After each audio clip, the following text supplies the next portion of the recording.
نبی پاک صلی اللہ علیہ وسلم کے مدینے آنے سے پہلے ایک شخص تھا، عبداللہ بن ابی سلول اس کا نام تھا۔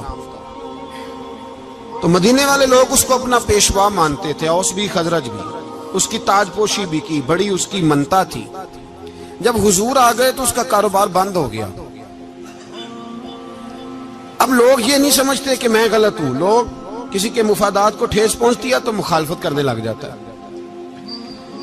اب اس کے حالات جب خراب ہوئے تو اس نے پتہ کیا کیا، جھوٹ موٹ کا کلمہ پڑھ لیا۔ سمجھ آ رہی ہے باتوں؟ جھوٹ موٹ کا، اور منافقوں کا ایک ٹولہ اس نے تیار کر لیا جس کا قرآن مجید نے سورہ منافقون میں ذکر کیا۔ ایک جنگ کا موقع تھا، نبی پاک صلی اللہ علیہ وسلم تشریف لے گئے تو عبداللہ بن ابی سلول بھی چلا گیا۔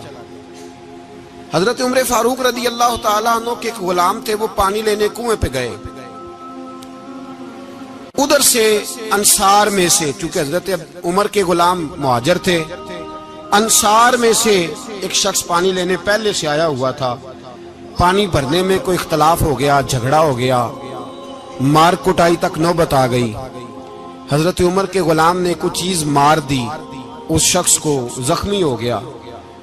اس نے پکارا، عبداللہ بن ابی سلول نے سمجھا کہ موقع اچھا ہے، دوڑا ہوا آیا اور آ کر اس نے کہا، انصار مدینہ بھاگ کے آؤ، جلدی آؤ، اور بڑے غلط جملے استعمال کیے۔ کہنے لگا، اگر ان لوگوں کو تم اپنا بچا کچا کھانے کو نہ دیتے مہاجروں کو تو آج یہ تمہارے سر پہ نہ بیٹھتے۔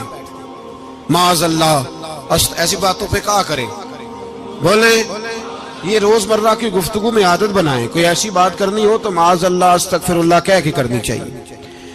اس نے کہا کہ معاذ اللہ، اب ان کو بچا کچا نہ دیں تو یہ ہمارے سر پہ نہ بیٹھتے۔ شور کیا اس نے۔ ہمارے ہاں بھی سیانے بندے پنچایت کے لوگ، وہ کہتے ہیں تو اس برادری کے بچے سے ہی مار کھا ہے، پتہ ہی نہیں چلا، جا اسے مار کے آ، سر پھاڑا، یہ کار پھوڑ دے اس کا سر، اور دیکھ میں دیکھ لوں گا بعد میں جو ہوگا۔ یہ عقل مند لوگوں کے مشورے نہیں، یہ جاہل لوگوں کے مشورے۔ ناراض نہ ہونا، پر یہ نبی پاک صلی اللہ علیہ وسلم نے فرمایا ہے، حضور کا فرمان ہے۔ یہ کن لوگوں کا کام ہے؟ بول کے بتائیں، بول کے۔ پڑھے لکھے سیانے بندے اس طرح کے مشورے یہ بالکل نہیں دیتے، جاہلوں کا کام۔ پکارا، مہاجر سارے اکٹھے ہو گئے، انصار سارے آ گئے، اور جب انصار آئے تو مہاجرین کو بھی پکارا، مہاجر بھی آ گئے۔ اب وہ گتھم گتھا ہونے لگے تو کسی نے جا کے محبوب پاک کے کان میں کہا، یا رسول اللہ، وہاں تو مہاجر انصار لڑنے لگے، وہ پرانی لڑائیاں پھر سے جاگ گئی ہیں۔ نبی پاک تشریف لائے، حضور نے وہاں لفظ بیان کیے، فرمایا یہ تم نے کیا جاہلوں جیسا کام شروع کیا ہوا ہے؟ یہ کون سا کام ہے؟ اللہ کرے ہم سب اس کام سے باز آ جائے، آمین تو کہنا۔ اور تو اس برادری دے منڈے کوئی مار کھائیں؟ برادری کیا ہوتی ہے؟ برادری تو تعارف کے لیے، اونچ نیچ کہاں سے آ گئی؟ کہا میرے رسول پاک علیہ الصلوۃ والسلام نے، فرمایا تم جاہلوں جیسے کام کر رہے ہو۔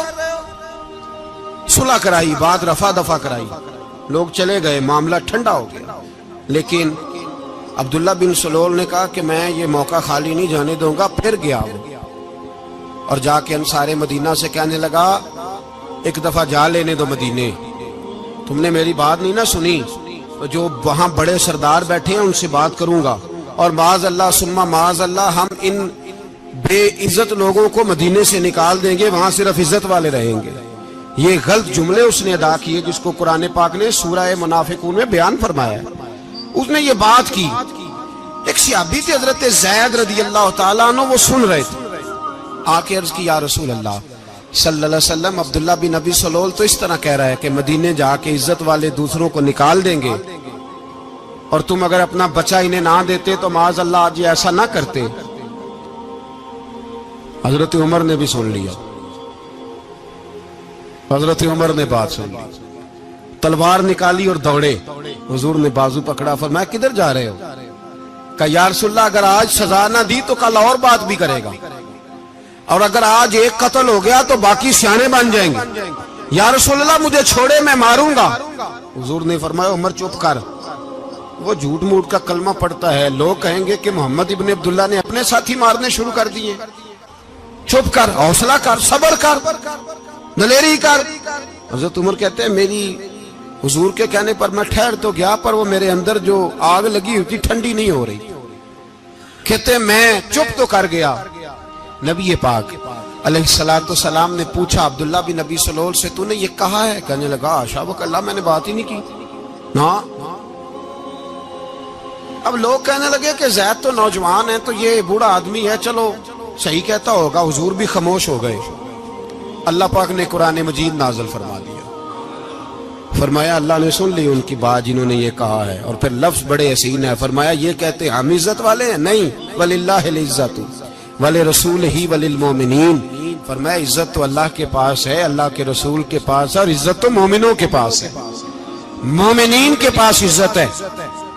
یہ قرآن پاک نے سارا مضمون بیان کر دیا کہ عبداللہ بن ابی سلول غلط کہتا ہے اور حضرت زید صحیح کہتے۔ حضور نے کچھ نہیں فرمایا، جا رہا ہے قافلہ۔ جب مدینے کی سرحد آ گئی نا، حدود مدینہ منورہ کی شروع ہوئی، تو عبداللہ کا اپنا بیٹا، اس کا نام بھی عبداللہ بن عبداللہ تھا، اپنا بیٹا اس کا بڑا مخلص جانثار غلام تھا میرے رسول پاک صلی اللہ علیہ وسلم کا، وہ تلوار لے کے مدینے کی حد پہ کھڑا ہو گیا اور کہنے لگا میرے باپ تو نے اتنی بے ایمانی کے لفظ کہے کہ میں ان کو نکال دوں گا؟ کہے اپنی زبان سے کہ میں ذلت والا ہوں، رسول پاک کو اللہ نے بڑی عزت عطا فرمائی، کہے ورنہ میں تیری گردن کاٹ دوں گا۔ بول کہے حضور بھی عزت والے اور نبی پاک کے غلام بھی عزت، کہے اپنی زبان سے کہے میرے رب کا یہ فرمان ہے وَرَفَعْنَا لَكَ ذِكْرَكَ، حبیب میں خود تیرے لیے تیری شانوں کو بلند فرما دوں گا۔ تو کہا تو دشمن ہو کے کہنے لگا میرے بیٹے مجھے معاف کر دے، مصطفیٰ تو بڑی عزتوں والے ہیں، ان کے غلام شانوں والے۔ جب بیٹا تلوار لے کے سامنے کھڑا ہوا، شہرت ہوئی، اب نبی پاک نے حضرت عمر کی طرف دیکھا، کہا عمر تیری بات صحیح تھی، اب جو ہوا یہ زیادہ صحیح تھا، وہ میں نے تجھے کہا حوصلہ کر، تدبر کر، وقت کا انتظار کر، یہ صحیح ہوا کہ وہ صحیح تھا۔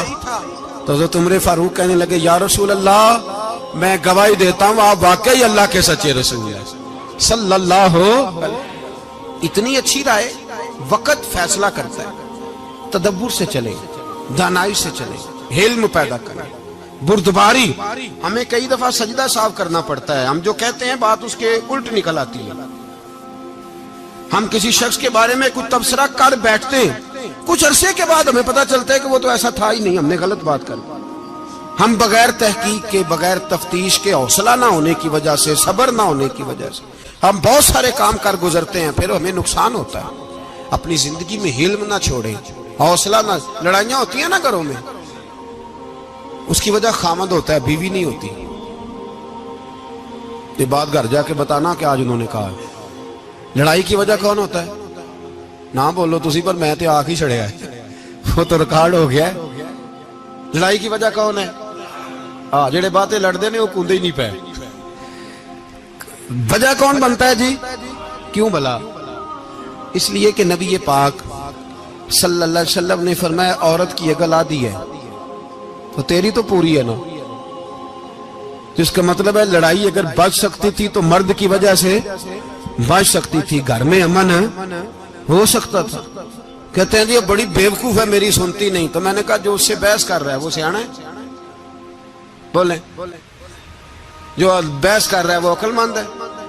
بندہ تو چلو تھا وہ دانشور شیکسپیئر، باتیں بعض اوقات اس کی کچھ ایسی ہیں۔ اس سے کسی نے پوچھا تھا عورتوں سے کون جیت سکتا ہے بحث میں، تو اس نے کہا تھا وہ جو ان سے بحث نہ کرے، جو ان سے بحث ہے۔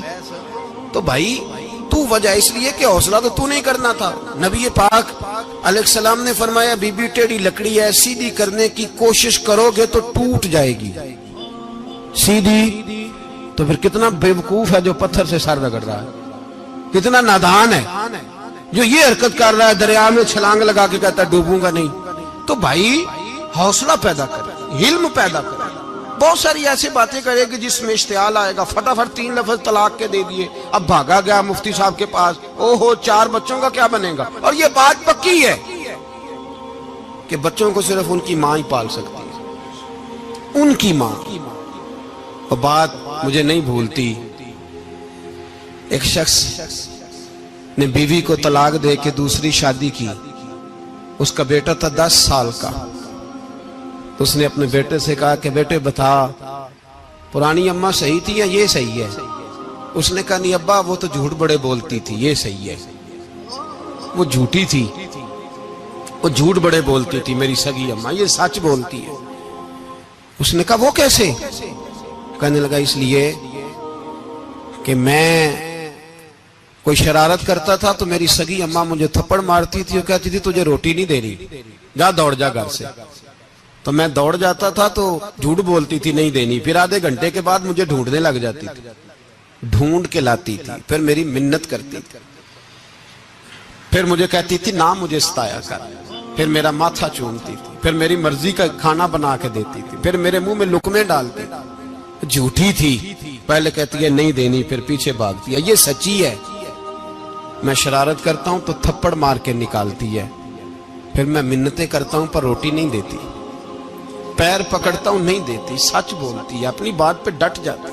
او بھائی بچے اس کی ماں ہی پال سکتی ہے، تو نے 3 جملے کہتے سوچا ہی نہیں، تیرا کا گیا تو یہ تو نئی بیوی ملے گی، اور اس کا بھی کیا گیا، اس کو بھی شاید شوہر مل جائے. ان پھولوں کی پرورش صرف ان کا مالی کر سکتا ہے، دوسرا کر سکتا تو نے حوصلہ ہی نہیں کیا. ٹھیک ہے غلطی بیوی کی تھی پر تو مرد تھا نا، تیرے پاس تو دلیری تھی. فٹافٹی 3 طلاق کے جملے کہہ دیے. اور میرے رسول پاک علیہ السلام نے فرمایا جائز کام بڑے ہیں پر طلاق جائز تو ہے پر میرے رب کو پسند نہیں، اللہ کو پسند. تو نے مالی بگا دیا جس نے تیرے گھر کا باغ سینچنا تھا. تو بھائی یہ حوصلہ نہیں، درجنوں طلاقیں، 20 کیس، اور ابھی وہ شادی کے پورے کپڑے نہیں پہنے تو طلاق پہلے. اس کی وجہ یہ کہ حوصلہ نہیں، صبر نہیں، رضا نہیں، ہم احساس نہیں کرتے. اگر تو یہ سمجھ جائے کہ بس اللہ نے جو میرے لیے بہتر سمجھا مجھے دے دیا، صحیح ہے میری آزمائش ہے کیا ہے کچھ ہے، جو اس نے بہتر سمجھا مجھے اس نے، پھر تو سکھی ہو جائے، تیرے لیے جینا آسان ہو جائے، پھر تو بہت ساری پریشانیوں سے آزمائشوں سے دور ہو جائے. میرے نبی پاک علیہ السلام نے ہمیں حوصلہ کرنے کا حکم دیا، دلیری. 2-3 سال شاید پچھلے سال یا اس سے پچھلے سال حج کے موقع پہ نا ہمارے پاکستان میں تو بڑے بڑے انوکھے واقعات ہوتے ہیں نا، سننے سے کیا میں کہتا ہوں وہ عبرت کے لیے ہوتے ہیں. جعلی ویزے لگوا دیے حج کے کسی ایجنٹ نے، اللہ کے مہمانوں کو بھی لوگ لوٹ لیتے ہیں، جعلی ویزے لگوا دیے. اور مزے کی بات یہ ہے کہ پاکستانی ایئرپورٹ سے گزر بھی گئے وہ ویزے والے، اور احرام باندھے لوگ جدے پہنچ گئے. 4 آدمی تھے، انہوں نے ویزا دیکھا تو کہا نکلی، آپ کو واپس جانا پڑے گا. اگلی فلائٹ سے وہ لوگ واپس آئے. آپ مجھے بتائیے ان کی جب وہ چھوٹے چھوٹے کلپ آئے، میڈیا نے ان کی باتیں سنی تو ان کے آنسو نہیں تھمتے تھے. ایک آدمی احرام باندھ کے گیا ہے، معمولی سمجھتے ہیں آپ؟ میرے جیسا غریب آدمی کبھی اس نے ارادہ کیا اور مدینے جانے کا لیٹ ہو جائے تو کلیجہ پھٹنے کو آتا ہے. کچھ مجبوریاں پیروں میں آ جائے، نہ جا سکے تو پتہ نہیں کتنی توبہ کرنے کو دل کرتا ہے کہ کہیں غلطی تو نہیں ہو گئی، کوئی ایسی بات تو نہیں نکل گئی. یقین کرے طبیعت پریشان ہو جاتی، یار کوئی ایسا کام تو نہیں ہوگا جس کی وجہ سے یہ بات ہوئی. 4 آدمی لوٹ آئے، حالات خراب ہو گئے، لوگ رو رو کے قصے سناتے تھے. لیکن میرے رسول پاک علیہ السلام کا حوصلہ دیکھو. حضور کعبے کا بھی کعبہ، حضور مالک، حرم کے مالک مطلق، جن کے صدقے اللہ نے کعبہ کو بیت اللہ بنایا. حاجیو آؤ شہنشاہ کا روضہ دیکھو، کعبہ تو دیکھ چکے اب کعبے کا بھی کعبہ دیکھو. حضور 1400 صحابہ کو لے کے گئے عمرہ کرنے. مقام حدیبیہ پر پہنچے تو کافروں نے روک لیا، ہم عمرہ نہیں کرتے. تو اور میں خادم اور جو وارث و مالک ہیں 1400 صحابہ، ہم نہیں عمرہ کرنے دیتے، واپس جائیے. صلح لکھی جا رہی ہے. صلح کی شرطیں کیا ہیں؟ مکے سے کوئی آدمی غلطی سے بھی مدینے چلا گیا، مکے کا آدمی، تو مسلمان اگر ان کے ظلم سے تنگ آ کے، مکی مسلمان کافروں کے ظلم سے تنگ آ کے مدینے چلا گیا تو مدینے والے واپس کریں گے. اور اگر مدینے سے کوئی شخص غلطی سے بھی مکے چلا گیا تو مکے والے واپس نہیں کریں گے. اتنی سخت شرائط. حضرت عمر غصے سے کانپنے لگے, صحابہ پریشان ہیں, پر میرے رسول پاک نے صبر دکھایا, حوصلہ, تدبر. یہ تدبیر ہے, صبر ایک بہترین تدبیر ہے, اگر کوئی اپنائے تو بہترین طریقہ ہے. حضور نے فرمایا ہمیں منظور ہے, صلح کرو. اور اتنا سخت حکم ہے, کہنے لگے 1400 احرام والے واپس جائیں, بعد میں آنا, اس وقت نہیں عمرہ کرنے دیں گے. میرے نبی پاک علیہ السلام, مجھے بتاؤ, مجھے اور آپ کو دکھ ہوتا ہے تیاری ہو تو پروگرام رہ جائے, تو اگر احرام باندھا ہو اور اللہ کے رسول نے بندھوایا ہو تو حضور واپس لوٹنے لگے تو کتنی تکلیف کی بات ہے. حضور نے فرمایا چلو آئندہ آئیں گے. معاہدہ لکھا جا رہا ہے, حضرت علی معاہدہ لکھ رہے ہیں. لکھو محمد الرسول اللہ صلی اللہ علیہ محمد الرسول اللہ صلی اللہ علیہ وسلم اور قریش مکہ کے بیچ معاہدہ. یہ تحریر لکھی جا رہی تھی تو ابو سفیان بول پڑا, کہنے لگا جی ہم محمد الرسول اللہ نہیں نکلنے دیں گے معاذ اللہ, یہی تو ہمارا جھگڑا ہے. اگر آپ کو رسول اللہ مان لیا تو پیچھے رہ کیا گیا, محمد ابن عبداللہ لکھیں. حضور نے حضرت علی سے فرمایا رسول اللہ کاٹ کے محمد ابن عبداللہ لکھو.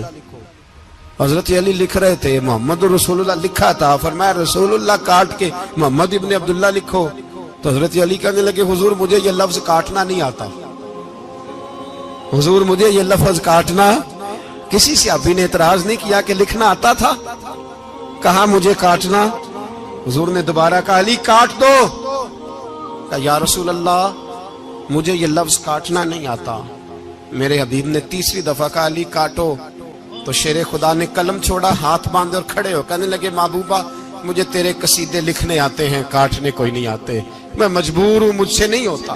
کوشش کرتا ہوں, نہ قلم اٹھتا ہے نہ ہاتھ چلتا ہے. میرے حبیب پاک نے قلم پکڑا اور لفظ رسول اللہ خود کاٹ کے محمد ابن عبداللہ کرایا. بھائی وقت گزر گیا, صلح ہو گئی. یہ تدبر, یہ حوصلہ, یہ تدبیر میرے نبی نے فرمائی. اب تو 1400 کو مکے نے نہ داخل ہونے دیا, لیکن ایک سال ہی گزرا, تھوڑا ہی وقت گزرا, میرے رسول پاک 10,000 کو لے کے مکے میں داخل ہو گئے. 10,000. اس نے فائدہ دیا. حکمت کیا تھی, تدبر کیا تھا. قریش روز لڑائی کرنے آ جاتے تھے, تبلیغ ہی نہیں کرنے دیتے تھے. ان سے صلح ہو گئی تو نبی پاک نے کیسر کو خط لکھا, کیسر روم کو, ہرکل کو. دور دراز تبلیغ پھیل گئی, مسلمان 100,000 سے زیادہ ہو گئے. ان کی طرف سے اب وہ لڑائی بند ہو گئی. میرے حبیب پاک علیہ السلام کے حوصلے نے کمال دکھایا, اس تدبیر نے فائدہ دیا امت مسلمہ کو. 10,000 کا لشکر لے کے حضور کعبے میں داخل ہوئے. کل جو ابو سفیان کہتے تھے نا محمد رسول اللہ لکھنے نہیں دوں گا, آج وہ خود کہہ رہے تھے اشہدو ان لا الہ الا اللہ واشہدو ان محمد رسول اللہ صلی اللہ علیہ. کل جو کہہ رہے تھے کہ میں یہ لفظ نہیں لکھنے دوں گا, آج ابو سفیان کی حویلی میں لاکھوں لوگ, ہزاروں لوگ بیٹھے تھے اور سارے کہہ رہے تھے محمد الرسول اللہ محمد الرسول اللہ محمد الرسول اللہ صلی اللہ علیہ وسلم. میرے محبوب کی تدبر نے, فقاہت نے, اور پھر کمال ہوا. 1400 کہاں اور 1,44,000 کہاں. 1400 کہاں اور 1,44,000. 1400 کو نہیں جانے دیا عمرہ کرنے. میرے رسول پاک 1,44,000 کو لے کے حج کرنے چلے گئے. حضور نے حج کیا, ہر طرف لبیک لبیک کی صدائیں بلند ہوئی. یہ میرے نبی پاک کا تدبر ہے, حوصلہ ہے. اگر وقتی طور پہ حوصلہ کر جاؤ گے, دلیری کر جاؤ گے, آنے والا وقت آسان ہو جائے. حوصلہ نہیں, صبر نہیں, سکون نہیں, 2-4 باتیں, یہاں تک کہ لوگ ابا جی کی بات برداشت نہیں کرتے. ایسے جملے کہہ دیتے ہیں جو دوبارہ پلٹ کے نہیں آتے. ماں کو لفظ نہیں بولتے, باپ کی روح تک چھلنی کر دیتے ہیں وہ جملے. لیکن لوگ اس وقت حوصلہ کرنے, اور ہم پنجابی لوگوں نے تو گنجائش ہی بڑی دے دی ہے. کہتے ہیں بچہ ہے جے ایک ہی ہے, ایک میں حوصلہ کرے کی ہے ماشاءاللہ. تو اگر جوان ہو گیا تو کہتے ہیں گرم خون ہے مکہ کم. اگر بوڑھا ہو گیا تو کہتے ہیں بوڑھوں میں حوصلہ نہیں ہوتا, نہ بچے میں نہ تو کس میں حوصلہ ہوگا؟ بولے کسی میں بھی نہیں. چھٹی سب کو فتویٰ مل گیا نا, یہ بچہ ہے جی, ابھی یہ تو بچہ ہے, آپ تو سیانے بیانے ہیں, یہ بچہ ہے. کمال ہو گئی ہے بھائی. کیا مطلب ہے بچہ ہے؟ بچے کو سارا پتا ہے, ہر چیز اسے آتی ہے, حوصلہ کرنا ہی نہیں آتا. اور پھر کہہ دیا وہ تو گرم خون ہے. وہ کیا بات کرتے ہو, گرم خون؟ ابے کے گلے پڑ گیا گرم خون, اس کو کھڑا کرو نا ایس پی کے سامنے اور اس کو مار تھپڑ اس کے منہ پہ, تیرے گرم خون کا پتا چلے. غریب کے یہ گلے پڑ گئے, اس کو کھڑا کرو ایس ایچ او کے سامنے, پھر پتا چلے گا خون کتنا گرم ہے. وہاں بالکل چپ ہے, بالکل خاموش ہے. اور گرم خون اس کا صرف اماں کے لیے, جلال صرف رہ گیا اگر غریب گھر کی بیٹی بیاہ کے لایا تو صرف اس کے لیے. کوئی ایسی بات نہیں. ہم بڑے سیانے, ہمارا غصہ بڑا سمجھدار ہے, ہمارا وہ گرم خون بڑا سیانا ہے.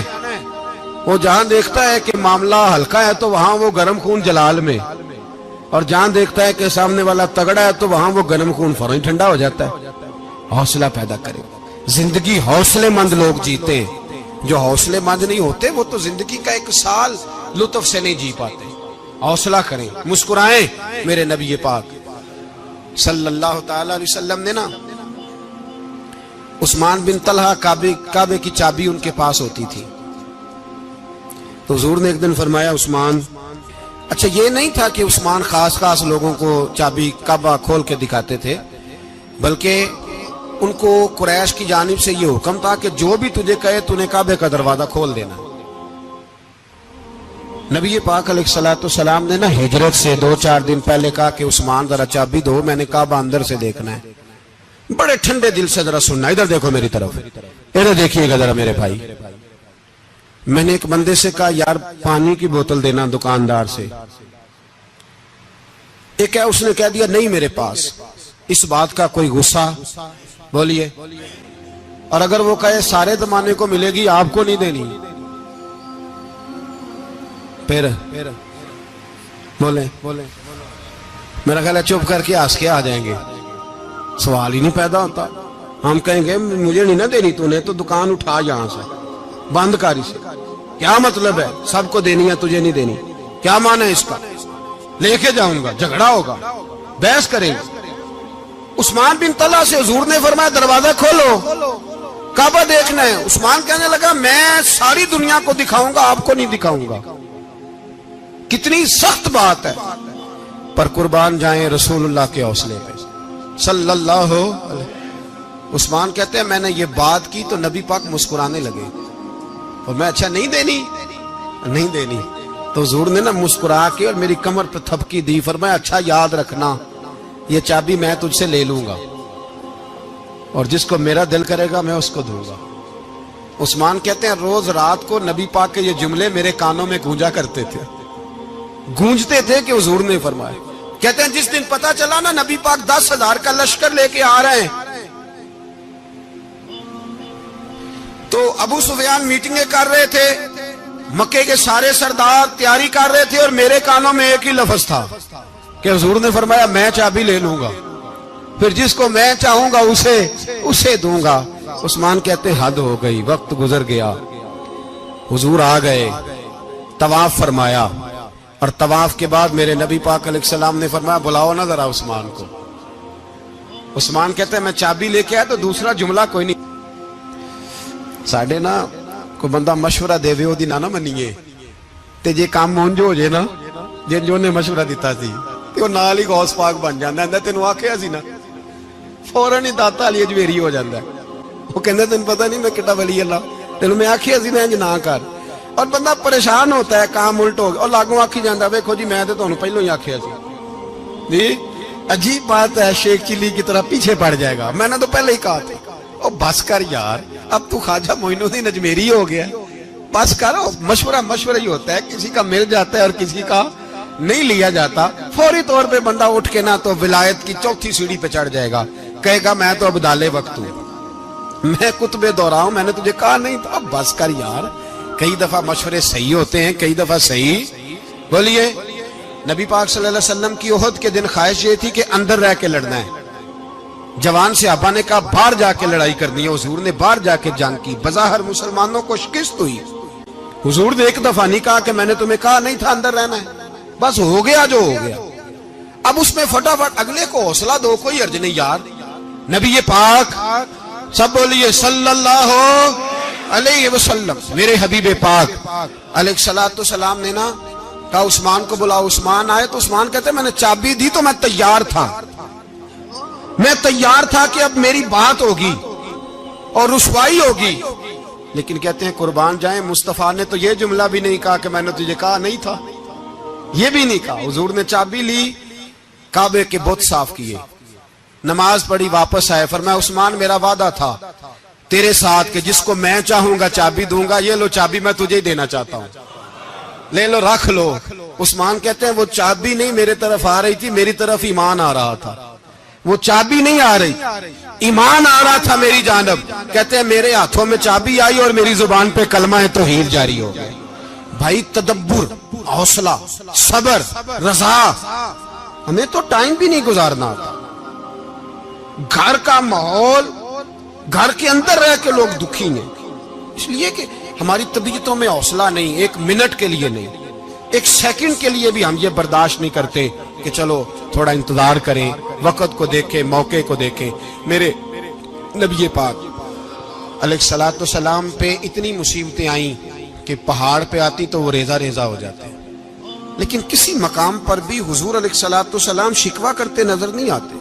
ہم غریبی کا رونا روتے ہیں، ہر چوتھا آدمی کہتا ہے بڑا غریب ہوں، لیکن میرے نبی پاک علیہ الصلوۃ والسلام نے چوتھے دن کھجور کھائی، سرکہ کھایا ہے اور موٹے بان کی چارپائی پہ آرام کیا. حضرت عمر نے کہا حضور کتنی تکلیف ہے؟ فرمایا عمر کوئی تکلیف نہیں، تھوڑا سا تو وقت ہے، جنت میں جائیں گے، ساری نعمتیں اللہ نے ہمارے لیے تیار کی ہوئی ہے. راضی بالرضا، راضی بالرضا، کوئی کسی قسم کا مسئلہ نہیں.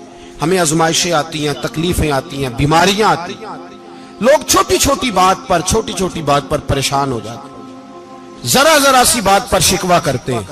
میرے رسول پاک علیہ السلام نے فرمایا جب میرا رب کسی کو بیمار کرتا ہے تو 2 فرشتوں کو بھیجتا ہے، جاؤ میرے بندے کی تیمارداری کر کے آؤ. اللہ اکبر، خود رب بھیجتا ہے، جاؤ میرے بندے کی. تو مجھے بتائیے جب اللہ بھیجے تو پھر تندرست خوش نصیب ہوا کہ بیمار؟ جی تندرست پھر خوش نصیب کون ہوا؟ میرے نبی پاک صلی اللہ علیہ وسلم نے فرمایا رب 2 فرشتے بھیجتا ہے، فرماتا ہے پتہ کر کے آؤ میرے بندے کا اس کا کیا حال ہے، حالانکہ اللہ سارا ہی جانتا ہے. فرشتے آتے ہیں، واپس جاتے ہیں، رب کریم پوچھتے ہیں بتاؤ میرا بندہ کیا کہتا تھا؟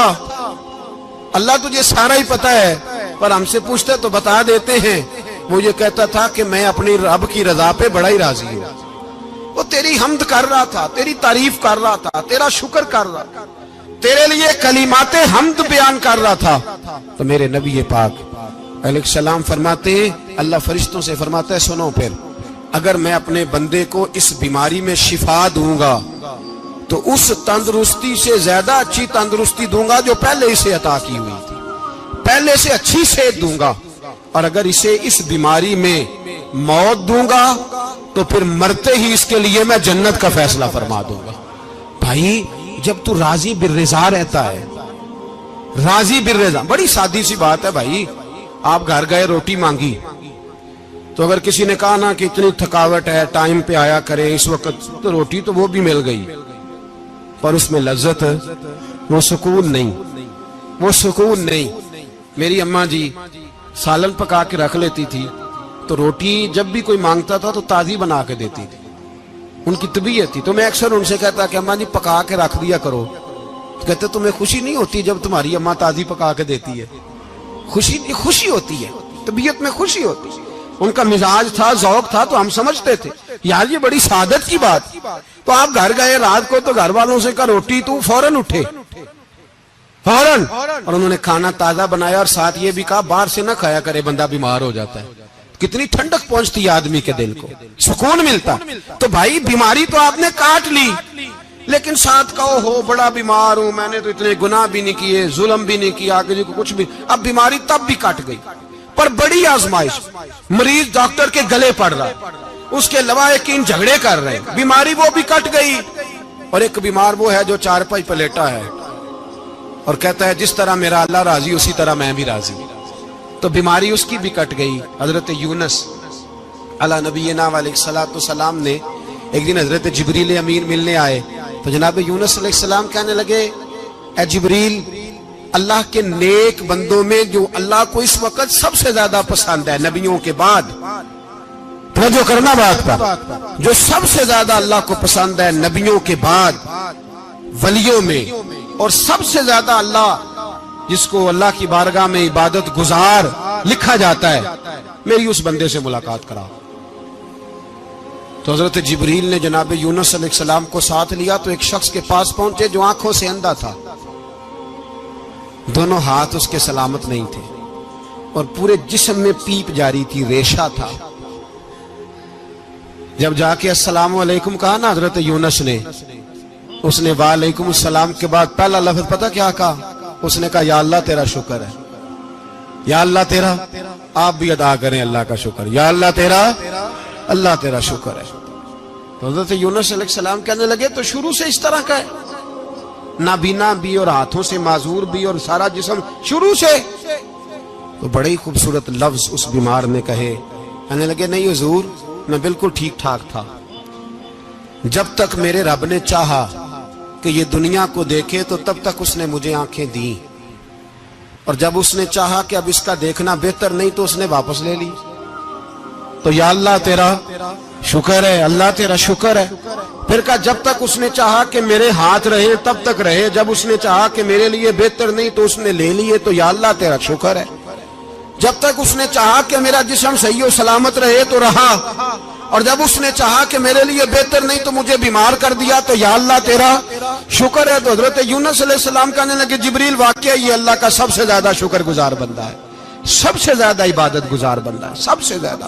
میرے نبی پاک علیہ السلام نے فرمایا میرا مومن ہر حال میں ہی نفع میں ہے، نعمت ملے تو شکر کر کے نفع، مصیبت آئے تو صبر کر کے نفع، اپنی زندگی میں تحمل، بردباری، علم پیدا کرے، حوصلہ پیدا کرے۔ ہر آنے جانے والے شخص کے مزاج کے مطابق اسے نہ ملے، اپنا مزاج صحیح رکھے، اپنی طبیعت کے مطابق اپنے ماحول کو برقرار رکھے۔ علم کے ساتھ گزارا کرو گے تو رشتہ داروں سے بھی بنی رہے گی، دوستوں سے بھی بنی رہے گی، ہر ایک سے تعلق رہے گا۔ اور اگر آپ کے اندر یہ حوصلہ نہیں تو پھر سارے معاملات پریشانی کا شکار ہو جائیں گے۔ یہ تو آج کا مضمون تھا۔ ہمیں نا لوگ مشورہ دیتے ہیں، کہتے ہیں پیر صاحب درویشوں کو سیاست کی بات نہیں کرنی چاہیے، دیتے ہیں نا مشورہ لوگ، جی تھوڑا تھوڑا بول دیں، تھوڑا تھوڑا دیتے ہیں نا۔ اگرچہ ہم ان کی بات نہیں مانتے، اس لیے کہ اقبال نے کہا تھا جدا ہو دین سیاست سے تو رہ جاتی ہے چنگیزی، جدا ہو دین سیاست سے تو، اور پہلا فکرہ یہ ہے کہ جلال بادشاہی ہو یا جمہوری تماشا ہو، جدا ہو دین سیاست سے تو رہ جاتی ہے۔ اس نے کہا جب سیاست اور دین علیحدہ علیحدہ ہوتے ہیں تو چنگیز خان اور ہلاکو خان پیدا ہوتے ہیں۔ سیاست جب تک مسجد کے اندر رہتی ہے تب تک پاک صاف رہتی ہے، وہ گندی ہوتی تب جب مسجد سے نکل جاتی ہے۔ حضرت علی کے زمانے تک مسجد میں رہی، پاک صاف رہی، یزید باہر لے گیا تو گندی ہو گئی، حضرت عمر بن عبدالعزیز دوبارہ مسجد میں لے آئے تو پھر پاک ہو گئی۔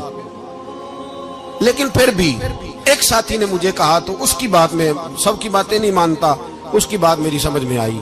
وہ کہنے لگا جی اصل بات یہ ہے کہ سیاسی تبصرے تجزیے ہم اخباروں میں ٹی وی پہ جا کے بیٹھے، جا کے بڑی مہربانی میری طرف دیکھیں، وہ ہم سنتے رہتے ہیں تو ہمارا دل کرتا ہے مسجد میں صرف ہم رسول اللہ کا پیار ہی سنیں۔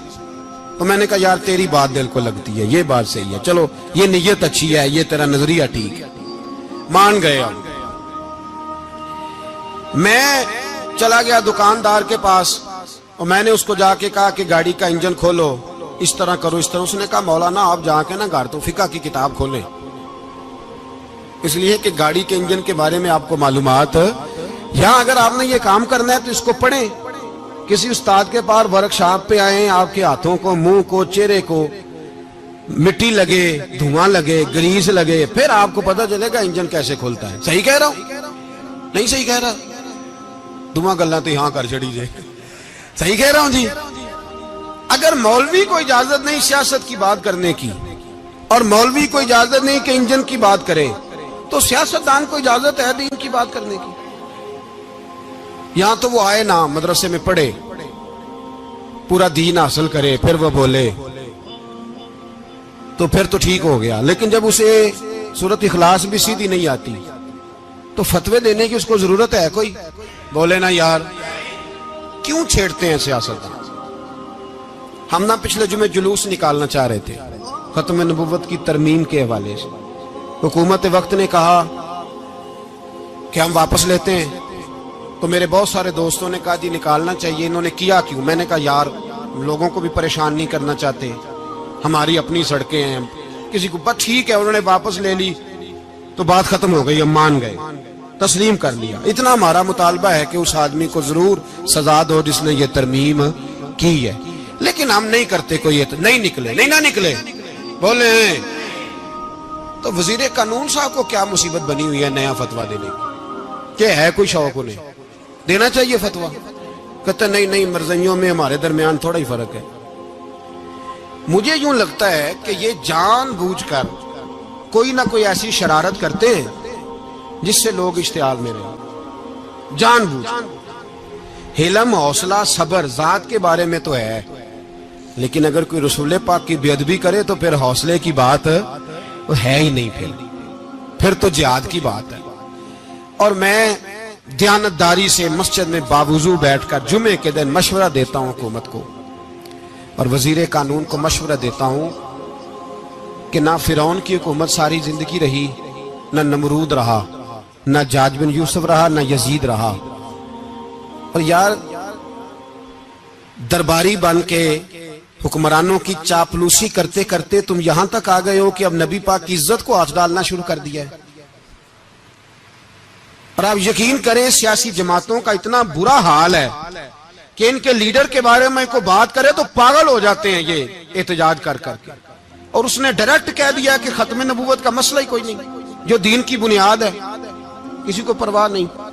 مجھے تو ان لوگوں کی فکر ہو رہی ہے جن لوگوں نے انہیں ووٹ دیے ہیں، وہ اللہ کو کیا جواب دیں گے؟ اور یہ اللہ ماشاءاللہ ساری سیاسی جماعتیں اس طرح کی۔ اور میرا وزیر قانون صاحب کو بھی مشورہ ہے کہ زندگی بڑی تھوڑی ہے، بڑی تھوڑی، اللہ سب کو معاف کرتا ہے، اپنے رسول کے غداروں کو معاف نہیں کرتا۔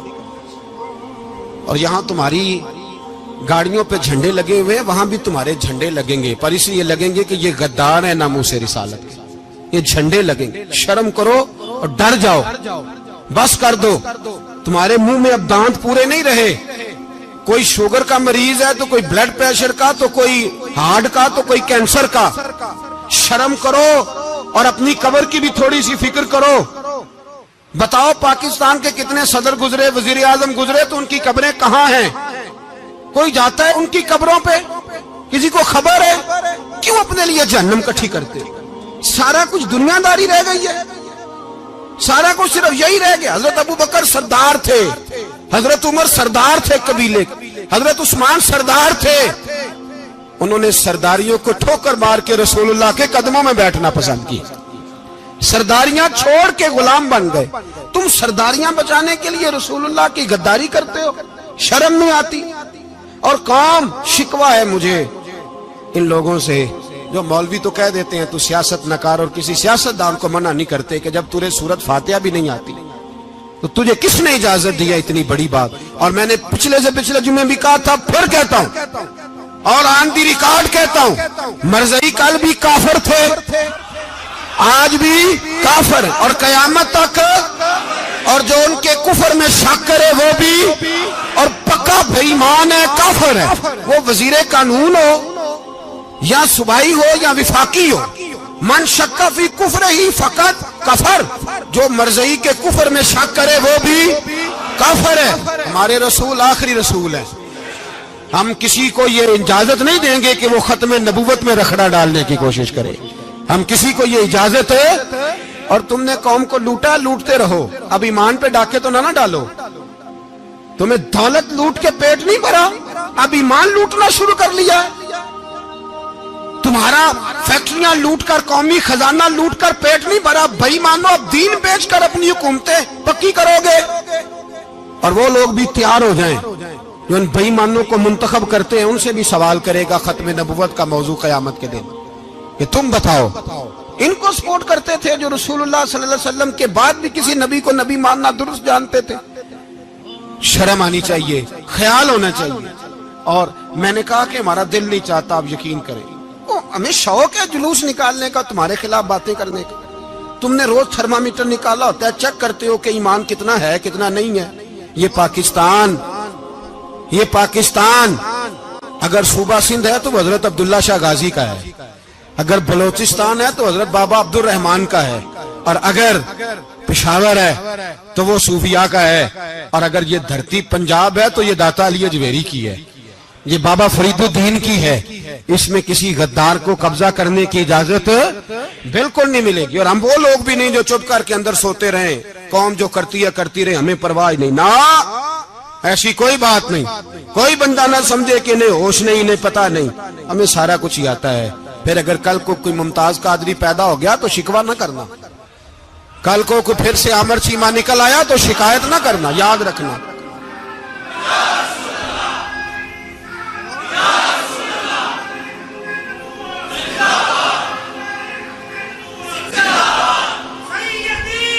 تو میرے بھائی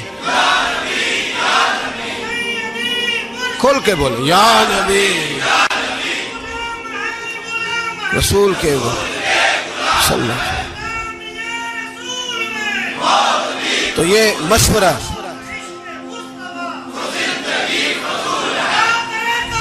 جزاک اللہ، تو یہ تمہیں مشورہ ہے۔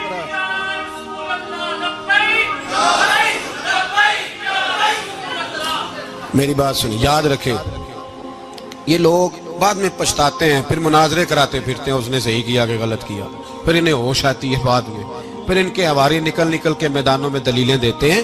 اس لیے ہمارا مشورہ ہے انہیں کہ یہ اپنی حد میں رہیں، اور جو کام تمہارے ذمہ، میں نے کہا نا تم نے بڑا لوٹا، یہ قوم روز تمہیں موقع دیتی ہے لوٹنے کا، یہ موقع دیتی ہے، تو تم نے دولت لوٹ کے پیٹ نہیں بھرے، اب ایمان لوٹنے کے چکر میں آ گئے ہو۔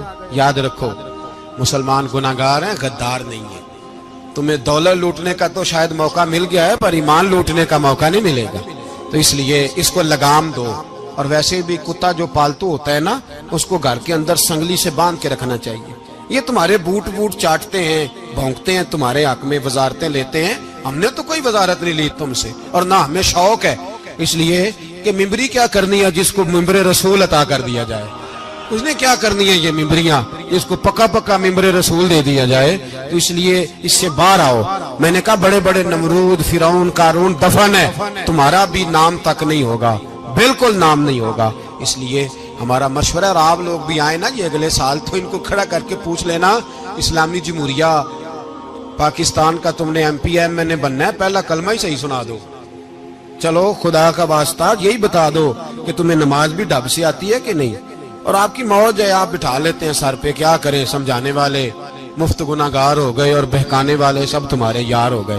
اس لیے یہ چھیڑتے ہیں جان بوجھ کے، اور پھر جب کوئی ممتاز قادری علیہ رحمہ پیدا ہوتے ہیں، پھر انہیں دشواری ہوتی ہے، پھر ان کا جینا مشکل ہو جاتا ہے۔ یہ موقع دیتے ہیں، پتہ نہیں کس کے ایجنڈے پہ عمل کر رہے ہیں۔ میرا سوال یہ ہے، میں نے پچھلے جمعے پھر میرا سوال ہے کہ میں پوچھتا ہوں، اس آدمی کو ضرورت کیا ہے ختم نبوت پر بات کرنے، جب امت مسلمہ کے متفق کا فیصلہ ہے کہ مرزائی کافر، اسمبلی نے بل پاس کر دیا کہ مرزائی ان کو اقلیت قرار دے دیا، اور جب سے وہ اقلیت بنے، نہ ہم نے ان کی عبادت گاہ جلائی، نہ ہم نے ان کو قبروں سے نکالا، نہ ہم نے، بس ٹھیک ہے جیسے عیسائی رہتے ہیں، یہودی سے کس ملک میں رہتے ہیں وہ بھی رہیں، اقلیت بن کریں، کوئی اعتراض، پر تم انہیں کھینچ کھونچ کے کیوں قریب کرتے ہو؟ تمہارا کیا جرانہ ہے ان کے ساتھ؟ بتاؤ تو صحیح۔ ان لوگوں سے ان کو چاہیے اپنے منہ میں لگام ڈالیں، اور اگر نہیں ڈالیں گے پھر انشاءاللہ ڈالی جائے گی، اور بڑی تگڑی ڈلے گی، اور پھر ایسی ڈلے گی۔ سلمان تاثیر جب مرا تھا نا تو 5-5 لاکھ روپیہ مولویوں کو آفر کی جنازہ پڑھاؤ، 5-5 لاکھ روپیہ چھوٹے چھوٹے مولویوں کو۔ اور داتا صاحب کی مسجد کے خطیب بھی صوبائی جو تھے، وہ خطیب تھے، ملازم تھے، انہوں نے کہا کہ ایمان نہیں بیچنا، نکالنا نوکری سے تو نکال دو۔ اور بادشاہی مسجد کا مولوی جس کا پتہ نہیں چلتا، کبھی کدھر چلا جاتا ہے کبھی کدھر، یہاں تو وہ بھی کھڑا ہو گیا، اس نے کہا نا ایمان نہیں بیچنا۔ گورنر ہاؤس کی مسجد کا امام کہنے لگا کہ بخشا جانا نہ جانا یہ تو رحمت الہی کا معاملہ ہے، پر اتنا گندا جنازہ نہیں پڑھنا، اتنا گندا جنازہ نہیں ہم پڑھیں گے، مرنے کے بعد تمہارے جنازے نہیں پڑھے جاتے، تمہاری قبریں خراب ہوتی ہیں، کدھر ہیں تمہاری دولتیں؟ اور وہ مولوی آج تک پتہ ہی نہیں کدھر گیا جس نے اس غلیظ کا گندا جنازہ پڑھایا. تو بھائی اپنی قبر اشر کو جب جہاں تمہارے جنازے نہیں پڑھے جا رہے تو وہاں تمہارا کیا حال ہوگا. اس لیے ان لوگوں کو چاہیے کہ اپنی زندگی اس طرح گزاریں کہ کچھ نہ کچھ منہ لے کے سرور کائنات کے پاس چلے جائیں، ورنہ ایسا نہ ہو کہ یہاں بھی پھٹکار اور وہاں بھی پھٹکار. اس لیے ہمارا مطالبہ ہے حکومت سے کہ شرم کرو اور ایسے بھائیمانوں کو کالے ناگ جو تم نے بھرتی کیے ہوئے ان کو نکالو، اور اگر تعریفیں کروانی ہو تلوے چٹوانے ہو تو اندر کمروں میں ان سے چٹوا لیا کرو. ان سے کہو کہ یہاں ہماری نوکری کرو، باہر نکل کے رسول اللہ صلی اللہ علیہ وسلم کے دین کے بارے میں گفتگو نہ کرو. اس لیے کہ اللہ تبارک و تعالیٰ نے اس دین کے اندر بڑا حسن اور بڑا جذبہ رکھا ہوا ہے، بڑا وقار ہے. ہمارا مطالبہ ہے حکومت سے کہ ختم نبوت کے مسئلے پر کوئی سیاستدان گفتگو نہ کرے. آپ تائید کرتے ہیں اس بات کی؟ اس پر کوئی سیاستدان کوئی گفتگو. ہمارے پاس بڑے تماشے ہیں سیاست کرنے کو، باقی تماشوں پہ سیاست کرو. یہ رسول اللہ کی ناموس کا معاملہ ہے، یہ چھیڑنے کی تمہیں اجازت ہو؟ مجھے سمجھ نہیں آتی یار، جب بات ختم ہو گئی اسمبلی نے بل واپس لے لیا تو صوبائی وزیر قانون کو آخر تکلیف کیا ہے؟ آپ کے پاس جواب ہے کوئی اس بات کا؟ یہ بات ختم ہو گئی، ہم نے جلوس نہیں نکالا، چھوڑ دیا، خاموش ہو گئے. علماء نے میٹنگیں بلائی تھی کینسل کر دی، ٹھیک ہے جی بات. اب دوبارہ سے کیوں چھیڑتے ہو؟ پھر کہتے ہیں احتجاج ہوتا ہے، شور ہوتا ہے. تم خود ایسی حرکتیں کرتے ہو جس سے افراتفری پیدا ہوتی ہے. یہ ملک رسول اللہ کے نام پہ بنا ہے.